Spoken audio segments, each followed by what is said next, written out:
Teman-teman, kalau kita bicara soal kerajaan terbesar di Nusantara, nama apa yang pertama kali muncul di kepala? Pasti banyak yang langsung jawab, Majapahit.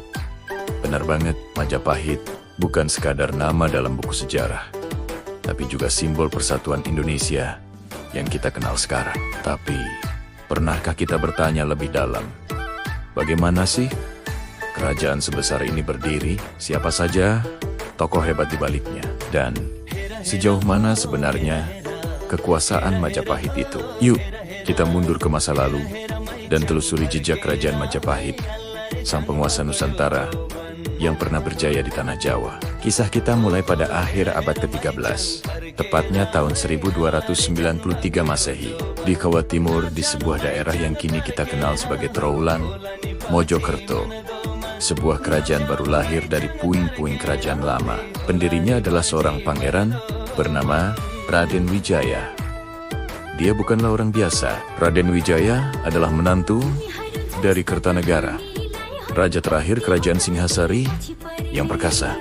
Ceritanya cukup dramatis. Kerajaan Singhasari yang sedang di puncak kejayaan tiba-tiba runtuh, diserang oleh Jayakatwang dari kerajaan Kediri. Raden Wijaya sebagai bagian dari keluarga kerajaan harus melarikan diri untuk menyelamatkan nyawanya. Dalam pelariannya, Raden Wijaya menunjukkan kecerdasan dan ketabahannya. Ia tidak menyerah begitu saja. Dengan sisa-sisa pengikutnya yang setia, ia membuka sebuah hutan di daerah Tarik.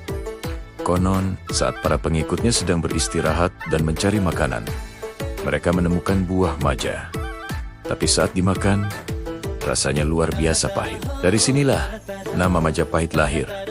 Dari buah maja yang pahit. Sebuah nama yang sederhana, namun kelak akan menggema di seluruh Nusantara. Raden Wijaya tidak hanya lihai bertahan hidup, tapi juga seorang ahli strategi politik yang ulung. Saat itu, pasukan Mongol dari dinasti Yuan pimpinan Kubilai Khan datang ke Jawa untuk menghukum Kertanegara yang dianggap telah menghina utusan mereka.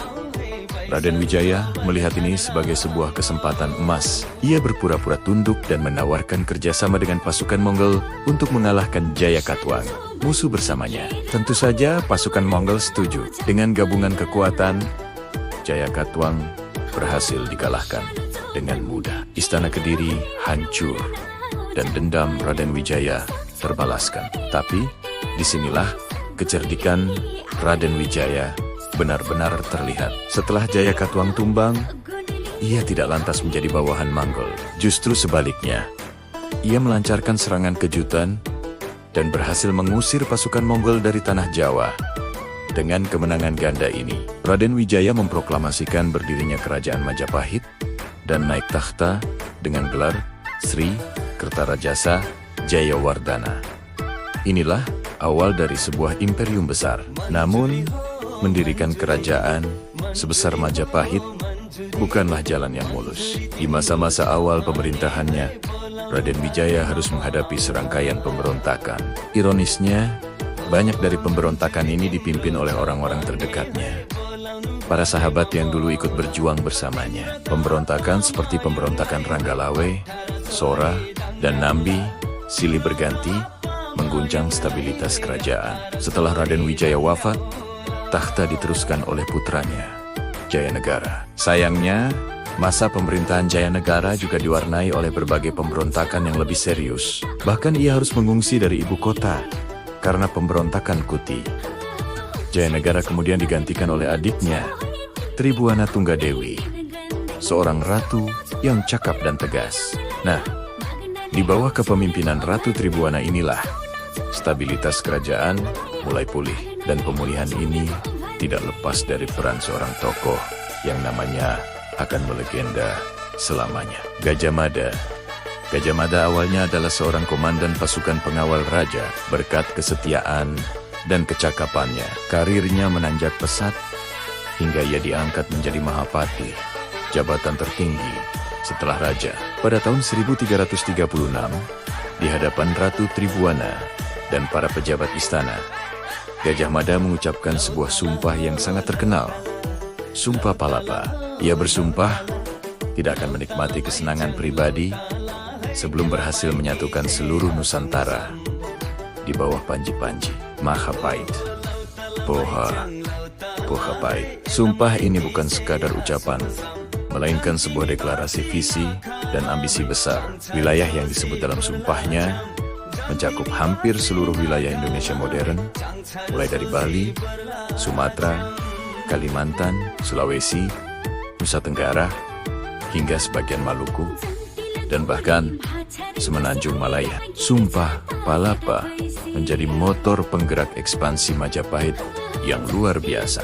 Masa keemasan atau puncak kejayaan Majapahit terjadi pada masa pemerintahan Raja Hayam Wuruk yang naik takhta pada tahun 1350, menggantikan ibunya Tribhuwana Tunggadewi. Hayam Wuruk adalah seorang raja yang bijaksana dan berwibawa. Sementara di sisinya ada Mahapati Gajah Mada yang jenius dalam strategi militer dan diplomasi. Duet kepemimpinan Hayam Wuruk dan Gajah Mada ini menjadi kombinasi sempurna yang membawa Majapahit ke puncak kekuasaannya. Majapahit saat itu bukan hanya kuat secara militer, tapi juga menjadi sebuah kerajaan maritim yang menguasai jalur perdagangan di Asia Tenggara. Armada lautnya yang kuat melindungi para pedagang dan memastikan pengaruh Majapahit terasa hingga ke negeri-negeri seberang. Hubungan diplomatik juga dijalin dengan karijan-karijan lain seperti Siam, Kamboja, hingga Tiongkok. Kehidupan di dalam kerajaan juga sangat maju. Sistem pemerintahan tertata dengan sangat rapi, dengan hukum dan birokrasi yang jelas. Kehidupan beragama juga sangat toleran. Agama Hindu Siwa dan Buddha Mahayana hidup berdampingan dengan damai dan harmonis. Bahkan, seringkali terjadi sinkretisme atau perpaduan antara keduanya. Toleransi ini terabadikan dalam semboyan Bhinneka Tunggal Ika yang tertulis dalam kitab Sutasoma karya Empu Tantulak. Artinya, berbeda-beda tetapi tetap satu jua. Sebuah semboyan yang kini menjadi pilar bangsa Indonesia. Selain itu, bidang sastra dan seni juga berkembang pesat. Banyak karya sastra agung lahir, seperti Kitab Negara Kertagama, karya Empu Prapanca, yang memberikan gambaran detail tentang kebesaran Majapahit pada masa itu. Peninggalan arsitekturnya pun masih bisa kita saksikan hingga hari ini, seperti Kompleks Situs Trowulan, Candi Tikus, dan Candi Bajang Ratu yang megah. Ini semua adalah bukti nyata betapa majunya peradaban Majapahit. Namun, seperti roda yang berputar, tidak ada kejayaan yang abadi. Setelah Hayam Wuruk wafat pada tahun 1389, disusul oleh wafatnya Gajah Mada beberapa tahun sebelumnya, Majapahit kehilangan dua pilar utamanya. Kerajaan pun perlahan mulai memasuki fase kemunduran. Apa saja penyebabnya? Salah satu faktor utamanya adalah konflik internal. Terjadi perang saudara yang dikenal sebagai Perang Paragreg, yaitu perang perebutan takhta antara keturunan Hayam Wuruk dari istri Selir dan istri Permaisuri. Perang ini menguras energi dan sumber daya kerajaan, serta memecah belah elit politik. Selain itu, kepemimpinan raja-raja penerus Hayam Wuruk tidak sekuat dan seberwibawa para pendahulunya. Mereka gagal mempertahankan kesatuan dan kewibawaan kerajaan seperti di masa lalu. Faktor eksternal juga memainkan peran penting. Di pesisir utara Jawa, kekuatan baru mulai bangkit, yaitu karijan-karijan Islam seperti Demak Karijan-Karijan ini, yang awalnya merupakan wilayah fasal atau bawahan Majapahit, perlahan-lahan tumbuh menjadi pusat perdagangan dan kekuatan politik baru. Mereka mulai melepaskan diri dari pengaruh Majapahit dan bahkan menantang dominasinya. Kombinasi dari konflik internal yang tak kunjung usai dan tekanan dari kekuatan eksternal yang semakin kuat membuat Majapahit semakin lemah. Akhirnya, sekitar akhir abad ke-15 hingga awal abad ke-16, kerajaan besar yang pernah menguasai Nusantara ini pun runtuh. Meskipun Majapahit telah runtuh Barbadabajang, lalu warisannya tidak pernah benar-benar hilang. Semangat dan nilai-nilai Majapahit terus hidup dan memberikan inspirasi bagi generasi-generasi berikutnya. Majapahit mewariskan konsep persatuan Nusantara, sebuah gagasan bahwa pulau-pulau yang terpisah oleh lautan ini sebenarnya adalah satu kesatuan. Gagasan inilah yang kemudian menjadi fondasi bagi para pendiri bangsa saat memproklamasikan kemerdekaan.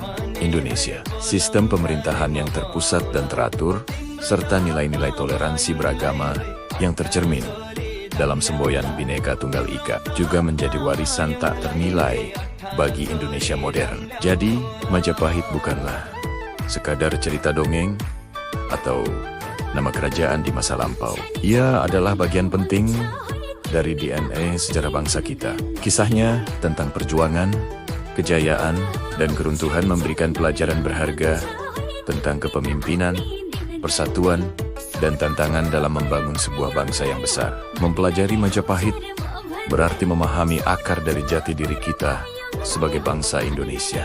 Terima kasih sudah menyimak perjalanan kita menelusuri sejarah kerajaan Majapahit. Semoga video ini bisa menambah wawasan dan kecintaan kita terhadap sejarah bangsa sendiri.